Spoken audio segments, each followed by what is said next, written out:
रसायन विज्ञान के नए चैप्टर इलेक्ट्रोकेमिस्ट्री को आज हम लोग पढ़ेंगे। वैद्युत रसायन क्या होता है? तो रसायन विज्ञान का वह क्षेत्र जिसके अंतर्गत वैद्युत धारा के प्रभाव से विभिन्न प्रकार के रासायनिक परिवर्तनों को देखा जाता है, विभिन्न प्रकार के रासायनिक परिवर्तनों का अध्ययन किया जाता है, वैद्युत रसायन यानी इलेक्ट्रोकेमिस्ट्री कहलाती है। अब इस चैप्टर की शुरुआत हम लोग रिडॉक्स रिएक्शन से करते हैं। रिडॉक्स रिएक्शन होता क्या है? ऐसी अभिक्रियाएं जिसमें ऑक्सीडेशन, अपचयन, ऑक्सीकरण और अपचयन यानी ऑक्सीडेशन और रिडक्शन दोनों घटनाएं होती हैं, वो अभिक्रियाएं रिडॉक्स रिएक्शन की कहलाती हैं। और जितनी भी अभिक्रियाएं होती हैं उनमें ऑक्सीडेशन और रिडक्शन दोनों की क्रियाएं साथ साथ होती हैं। कोई ऐसी अभिक्रिया नहीं है जिसमें सिर्फ ऑक्सीडेशन अथवा जिसमें सिर्फ रिडक्शन की घटना होती हो।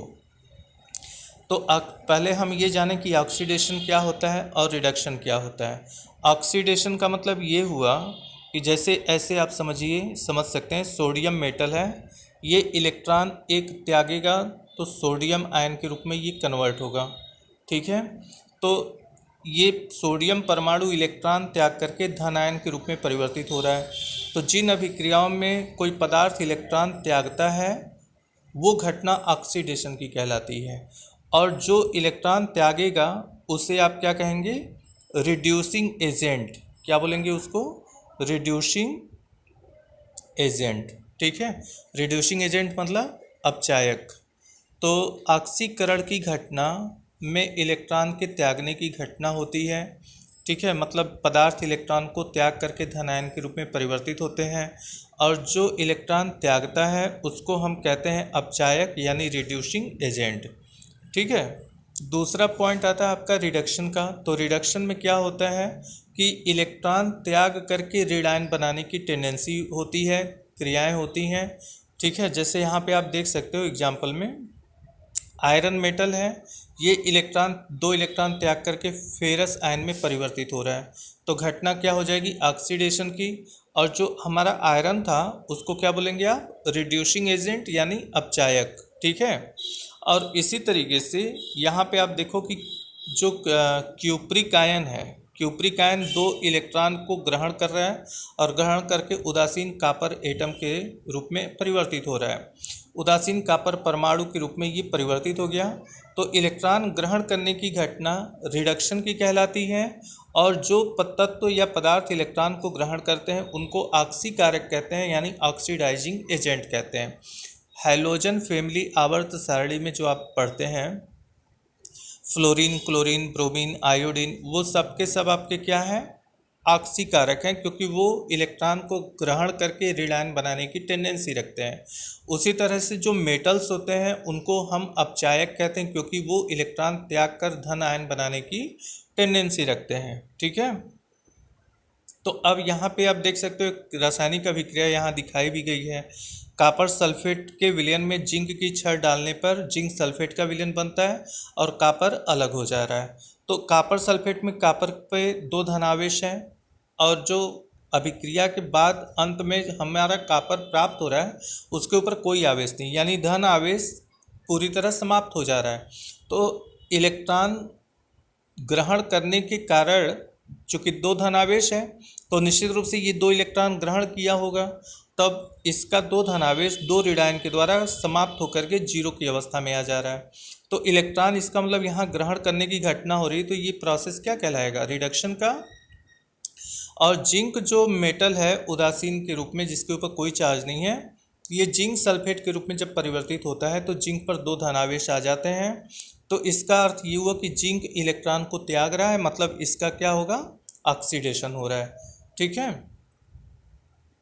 अब इसके बाद की टॉपिक आती है आपकी वैद्युत अपघटनी विलयनों की चालकत्व यानी कंडक्टेंस ऑफ इलेक्ट्रोलाइट सॉल्यूशन।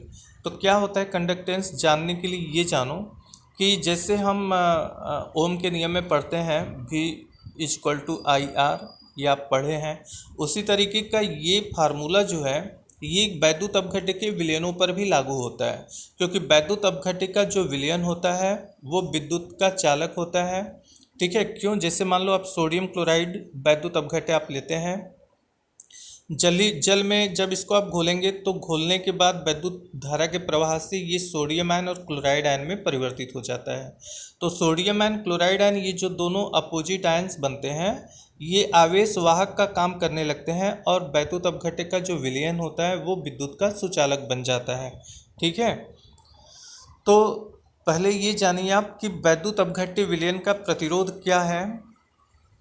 तो देखिए, किसी वैद्युत अपघट्य विलयन का प्रतिरोध उस विलयन में उपस्थित जो इलेक्ट्रोड्स होते हैं, यानी जो आप उसमें इलेक्ट्रोड इस्तेमाल किए होते हैं उस वो चालक का कार्य करता है, उस चालक की लंबाई के समानुपाती। यानी वैद्युत अपघट्य के विलयन का जो प्रतिरोध है वो चालक की लंबाई मान लीजिए स्मॉल यल है तो स्मॉल यल के समानुपाती होगा, और उस इलेक्ट्रोड के अनुप्रस्थ काट का क्षेत्रफल यदि ए हो तो उस विलयन का प्रतिरोध R उसके अनुप्रस्थ काट क्षेत्रफल ए के व्युत्क्रमानुपाती होगा। अब इन दोनों को अगर आप मिलाएंगे तो ये फार्मूला आपको प्राप्त होगा, R समानुपाते यल अपान ए। समानुपाते वाले चिन्ह को हटाएंगे तो एक कांस्टेंट से को का यहाँ पे गुणा कर देते हैं, और यहाँ पे जो कांस्टेंट लिया गया है जिसको रो के नाम से दिखाया गया है, इस रो को हम कहते हैं विशिष्ट प्रतिरोध। क्या बोलते हैं? विशिष्ट प्रतिरोध। तो एक हो गया प्रतिरोध और रो क्या हो गया? विशिष्ट प्रतिरोध। अब जानिए चालकत्व क्या होता है और विशिष्ट चालकत्व क्या होता है। ठीक है, तो एक होती है चालकता, एक होती है विशिष्ट चालकता। तो चालकता का मतलब ये हुआ प्रतिरोध R का जो व्युत्क्रम होता है, यानी R का व्युत्क्रम मतलब 1/R, विलयन का चालकत्व G कहलाता है। उसी तरह विशिष्ट प्रतिरोध का व्युत्क्रम 1/ρ, विलयन की विशिष्ट चालकता K कहलाती है। ठीक है, ये प्रतिरोध का व्युत्क्रम विलयन की चालकता G यानी चालकत्व या चालकता कह सकते हैं, और विशिष्ट प्रतिरोध के व्युत्क्रम को विशिष्ट चालकता या विशिष्ट चालकत्व के नाम से जाना जाता है। इसका मात्रक, तो यहाँ पे R का मात्रक ओम है, तो ओम को ऊपर ले जाएंगे तो हो जाएगा ओम इनवर्स। ठीक है, ओम इनवर्स को सीमेंस ES के द्वारा भी प्रदर्शित किया जाता है, मतलब ओम इनवर्स को सीमेंस भी आप कह सकते हैं, जिसको कैपिटल ES के द्वारा प्रदर्शित करते हैं। रो का मात्रक क्या होगा तो आगे देखते चलिए, इसमें सब कुछ आपको क्लियर स्पष्ट रूप से दिखाया गया है। देखिए यहाँ पे जी का जो मात्रक है ओम इनवर्स या सीमेंस के रूप में जाना जाता है। ठीक है, और यहाँ देखिए रो, अभी आपने फार्मूला लिखा था कि R = रो इंटू यल अपान ए। अब यहाँ से रो बराबर क्या हो जाएगा तो RA अपान यल। ठीक है, तो ए क्या है? क्षेत्रफल है, और यल लंबाई का मात्रक हो गया, तो क्षेत्रफल का मात्रक मीटर स्क्वायर। ठीक है, तो रो का यहाँ से यूनिट आप निकाल सकते हो। R का मात्रक हो गया ओम, ठीक है, और ए का मात्रक मीटर स्क्वायर, और बटे लंबाई का मात्रक मीटर, तो 1 मीटर से 1 मीटर खत्म, यानी ओम मीटर इसका मात्रक हो जाएगा। ठीक है, रो का मात्रक क्या हो जाएगा? ओम मीटर। तो चूंकि 1/ρ जो होता है ये आपका विशिष्ट चालकत्व यानी विशिष्ट चालकता K कहलाता है, तो K का मात्रक हो जाएगा ओम इनवर्स मीटर इनवर्स। ठीक है, अब देखिए सेल कांस्टेंट क्या होती है, ये बहुत ही इंपॉर्टेंट पॉइंट है जो अक्सर एक बार बोर्ड एग्जाम में ये पूछा भी गया था। तो देखिए, किसी सेल के इलेक्ट्रोड की लंबाई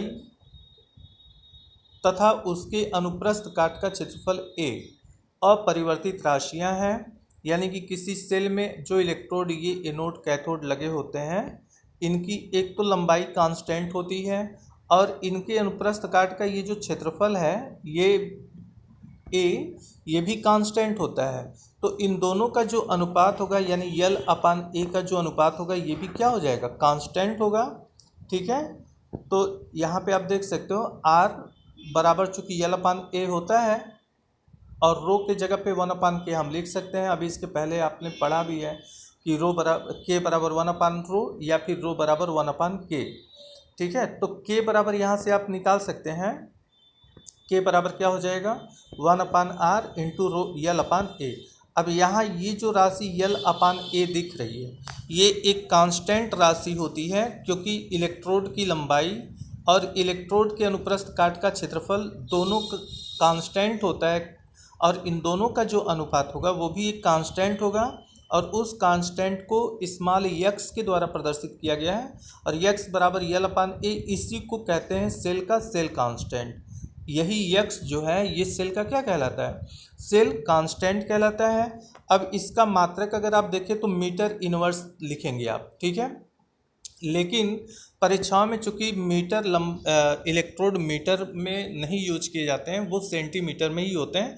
इस कारण आप यहाँ पे इस सेल कांस्टेंट की जो यूनिट है वो सेंटीमीटर इनवर्स ही आप दिखाएंगे। परीक्षाओं में अक्सर ऑप्शन करके पूछ देता है तो मीटर इनवर्स सेंटीमीटर इनवर्स दोनों रखेगा, तो आप सिर्फ सेंटीमीटर इनवर्स पे ही क्या करेंगे, ट्रिक करेंगे सेंटीमीटर इनवर्स। सेल कांस्टेंट की यूनिट पूछता है तो सेंटीमीटर इनवर्स, ठीक है। मोलर चालकता क्या है, तो स्थिर ताप पर किसी वैद्युत अपघट्य के विलयन की सांद्रता C पर उसकी मोलर चालकता को निम्न प्रकार से परिभाषित किया जा सकता है। यानी जो मोलर चालकता होती है उसकी मैथमेटिकल फार्मूला यहाँ पे दिया गया है परिभाषा कि ये देखिए, ये इसको इन्वर्ट लैम्डा कहते हैं। ये जो है इन्वर्ट लैम्डा है। Invert lambda m = 1000 × K × 1/C। के क्या है, विशिष्ट प्रतिरोध का व्युत्क्रम यानी विशिष्ट चालकता है, ठीक है। C क्या है, सांद्रता है। तो 1/C जो होती है वो विलयन की तनुता को व्यक्त करता है, जिसको V के द्वारा हम व्यक्त कर सकते हैं। तो 1/C की जगह पे हम क्या लिख सकते हैं, V भी लिख सकते हैं। तो मोलर चालकता इन्वर्ट m = हो जाएगा 1000 × K × V, ठीक है। अतः इससे स्पष्ट है कि किसी वैद्युत अपघट्य के विलयन की जो मोलर चालकता है वो तनुता बढ़ाने पर क्या होगी, बढ़ेगी, क्योंकि यहाँ जो लैम्डा m है वो V के क्या है, समानुपाती है। तो V यानी तनुता विलयन की बढ़ाएंगे तो विलयन की मोलर चालकता भी क्या होगी, बढ़ेगी। लेकिन अगर हम सांद्रता बढ़ाते जाएं तो देखिए यहाँ पे V के जगह पे 1/C अगर हम रखेंगे तो सांद्रता की क्या हो जाएगी, व्युत्क्रमानुपाती। यानी विलयन की जब हम सांद्रता को बढ़ाएंगे तो विलयन की मोलर चालकता क्या हो जाएगी, घटनी शुरू हो जाएगी, ठीक है। अब यहाँ देखिए बड़ी इंपॉर्टेंट ये डिस्कशन यहाँ पे, अनंत तनुता पर विलयन की मोलर चालकता। देखिए पहले तो ये जान लो कि यदि किसी विलयन की सांद्रता 0 कर दी जाए अर्थात तनुता को अनंत कर दिया जाए, ये आप रिलेशन पढ़ें V = 1/C। तो सांद्रता 0 करने का मतलब ये हुआ 1/0, और 1/0 का वैल्यू क्या होगा, अनंत हो जाएगा, यानी तनुता V का मान क्या हो जाएगा, अनंत हो जाएगा। तो यदि किसी विलयन की सांद्रता 0 कर दी जाए अर्थात तनुता को अनंत कर दिया जाए तो विलयन में उपस्थित आयन एक दूसरे से पूर्ण रूप से स्वतंत्र हो जाएंगे, अर्थात आयनों के बीच किसी भी प्रकार का आकर्षण अथवा प्रतिकर्षण बल कार्य नहीं करेगा जब विलयन की तनुता को अनंत कर दिया जाए, यानी सांद्रता 0 कर दी जाए, ठीक है। तो अनंत तनुता पर मोलर चालकता को ऐसे प्रदर्शित किया जाता है, invert lambda m eight infinite, मतलब अनंत तनुता पर विलयन की मोलर चालकता। अब इसी पर आधारित है एक नियम, कोलराउस का नियम, बहुत ही इम्पॉर्टेंट ये नियम है, अक्सर ये परीक्षाओं में पूछे भी जाते हैं कि कोलराउस का नियम क्या है। तो इसके अंतर्गत देखिए ये नियम ये बताता है कि किसी वैद्युत अपघट्य के विलयन की अनंत तनुता पर मोलर चालकता यानी कि लैम्डा m एट इनफाइनाइट, मतलब अनंत तनुता पर मोलर चालकता विलयन में उपस्थित अनंत तनुता पर धनायनों की मोलर सांद्रता, धनायनों की मोलर सांद्रता कहें तो लैम्डा m इनफाइनाइट धनायन है ना, तो m+ कर दीजिए और इसकी संख्या मान लीजिए अगर V है तो V+, यहाँ भी प्लस बना लीजिए, मतलब धनायनों की मोलर सांद्रता प्लस अनंत तनुता पर विलयन में ऋणायनों की मोलर सांद्रता के योगफल के बराबर हो जाएगा, यानी m इनफाइनाइट और V पे माइनस, ठीक है। जैसे मान लो कोई HCl हाइड्रोक्लोरिक एसिड का विलयन है तो ये H+Cl- के रूप में वियोजित हो गया, ठीक है। तो अब यहाँ पे इस विलयन में लैम्डा m+ आयनों की संख्या क्या होगी, यहाँ चूंकि 1 है तो V+ की वैल्यू 1 हो जाएगी, ऋणायनों की जो भी माइनस संख्या क्या बता रही है, यहाँ पे भी एक है तो ये आपका एक हो जाएगा। ठीक है, तो ये कुलराउस का नियम कहता है कि अनंत तनुता पर किसी विलयन की मूलर चालकता उस विलयन में उपस्थित अनंत तनुता पर धनायनों की मूलर सांद्रता और अनंत तनुता पर ही ऋणायनों की मूलर सांद्रताओं के योगफल के बराबर होता है विलयन की मूलर चालकता। ठीक है, तो इसमें आप इस नियम के अनुसार यहाँ पे आपको दिखाया भी गया है। देखिए, ये है अनंत तनुता पर विलयन की मूलर चालकता बराबर v plus lambda M plus at infinite plus v minus lambda M minus at infinite. ये क्या है? अनंत तनुता पर धनायनों की मूलर चालकता है, अनंत तनुता पर ऋणायनों की मूलर चालकता है। ठीक है, जैसे अगर मान लो आप कैल्शियम क्लोराइड का विलयन लेते हो, ठीक है, CaCl2, इसका विलयन लेते हैं तो ये वियोजित होगा Ca पे 2 प्लस 2Cl पे माइनस। तो यहाँ पे V प्लस का मान क्या हो जाएगा? यहाँ पे धनायन की संख्या 1 है तो V प्लस का मान हो जाएगा 1 और V माइनस का मान क्या हो जाएगा? यहाँ पे देखिए 2 है संख्या तो 2 हो जाएगी। ठीक है, इस पर आधारित सवाल भी पूछे जाते हैं, इस कारण इनको ध्यान से समझ लीजिएगा। अब देखिए, इसके बाद आता है वैद्युत अपघट्य के विलयन पर तनुता का प्रभाव। ये बहुत ही इंपॉर्टेंट पॉइंट है, यानी वैद्युत अपघट्य के विलयन पर तनुता का क्या प्रभाव पड़ता है। तो समझ लीजिए कि जो प्रबल वैद्युत अपघट्य होते हैं, ठीक है, जैसे आपका HCl है, ठीक है, NaCl है, तो जो प्रबल वैद्युत अपघट्य होते हैं वो तो विलयन में पूर्ण रूप से वियोजित हो जाते हैं, मतलब उनकी पूरी मात्रा विलयन में आयनों में टूट जाती है। लेकिन जो दुर्बल वैद्युत अपघट्य होते हैं वो आंशिक रूप से ही वियोजित हो पाते हैं, मतलब उनके कुछ मॉलिक्यूल्स ऐसे रह जाते हैं जो अवियोजित अवस्था में रहते हैं। ठीक है, तो अगर उनमें देखिए, हेडिंग के अंतर्गत बताया भी जा रहा है कि वैद्युत अपघट्य के विलयन पर तनुता का प्रभाव।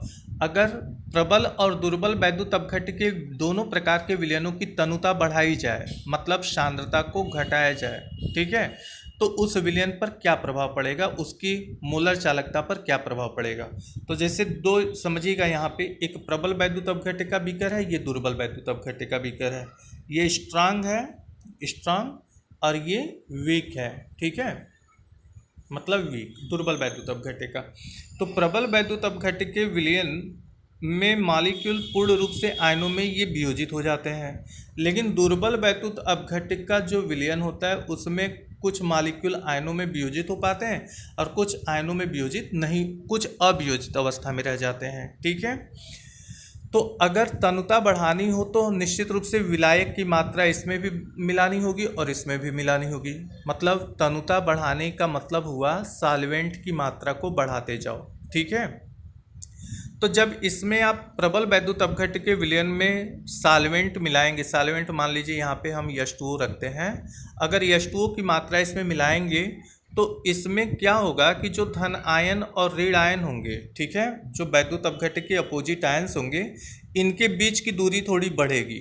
दूरी के बढ़ने के कारण इनकी जो आयनिक मोबिलिटी है, मतलब आयनिक गतिशीलता है, वो विलयन में बढ़ती जाएगी। ठीक है, तो आयनिक गतिशीलता बढ़ने के कारण जो प्रबल वैद्युत अपघट्य के विलयन की मूलर चालकता होगी उसमें वृद्धि होने लगेगी। ठीक है, वही घटना अगर दुर्बल वैद्युत अपघट्य के विलयन में कराते हैं तो दुर्बल वैद्युत अपघट्य में जब हम सॉल्वेंट H2O मिलाएंगे तो अवियोजित अणु पहले वियोजित होना शुरू कर देंगे।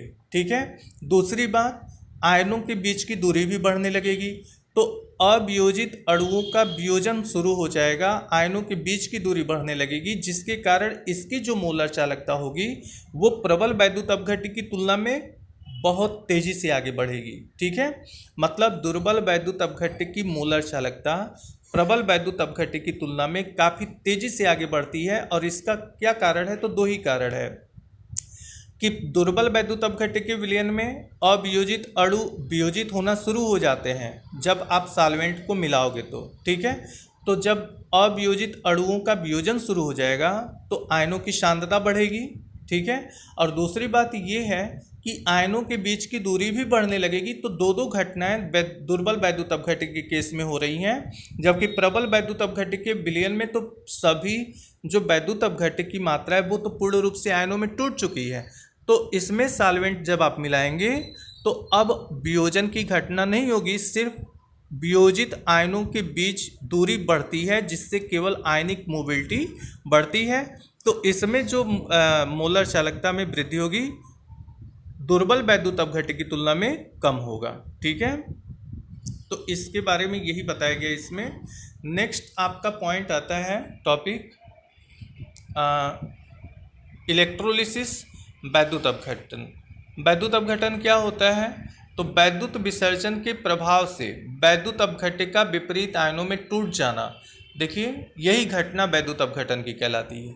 जैसे सोडियम क्लोराइड का आपने विलयन लिया, इसमें अगर आप वैद्युत विसर्जन कराते हैं, सोडियम आयन Na+ और Cl- के रूप में टूट रहा है, तो विपरीत आयनों में टूटने की घटना जो होती है वही वैद्युत अपघटन की कहलाती है। अब इसमें आप देख सकते हैं ये एग्जाम्पल कि देखिए जब वैद्युत अपघट्य के विलयन में जब आप वैद्युत विसर्जन कराते हैं तो आयनों में टूटने की घटना चलती तो है, साथ ही साथ ऑक्सीकरण और अपचयन की भी घटनाएं होती हैं। देखिए जैसे क्लोराइड आयन जो टूट जाता है, ठीक है, क्लोराइड आयन जो है वो विलयन से इलेक्ट्रॉन ग्रहण करके उदासीन क्लोरीन गैस के रूप में परिवर्तित होता है, और जो सोडियम आयन है वो इलेक्ट्रॉन ग्रहण करके उदासीन सोडियम परमाणु में परिवर्तित होता है। तो क्लोराइड आयन देखिए इलेक्ट्रॉन त्याग रहा है और इलेक्ट्रॉन त्याग करके ये उदासीन क्लोरीन मॉलिक्यूल में कन्वर्ट हो रहा है, घटना ऑक्सीडेशन की होगी क्योंकि इलेक्ट्रॉन त्याग रहा है यहाँ पे, और सोडियम आयन इलेक्ट्रॉन को ग्रहण कर रहा है और उदासीन सोडियम परमाणु में परिवर्तित हो रहा है। तो इस कारण ये घटना रिडक्शन की हो जाएगी। ठीक है, देख सकते हैं आप यहाँ पे, तो माइनस वाला ये आयन है चूंकि, तो घटना किस इलेक्ट्रोड पर होगी? धनावेशित इलेक्ट्रोड, मतलब एनोड की अभिक्रिया होगी, एनोड पर क्लोरीन गैस निकलेगा बाहर। ठीक है, और कैथोड पर जो होगा वो ये घटना होगा जो धन आयनों का उदासीन परमाणु में कन्वर्जन जो हो रहा है। ठीक है, तो ये रहा आपका वैद्युत अपघटन। अब इसी से संबंधित फैराडे के नियम है। ठीक है, तो फैराडे ने अपने नियम में वैद्युत अपघटन से संबंधित किस प्रकार की घटनाओं का उल्लेख किया है, किस प्रकार की वास्तविकताओं का स्पष्टीकरण किया गया है, उसको जानने के लिए हम लोग पढ़ेंगे नेक्स्ट वीडियो में। आज के लिए बस इतना ही।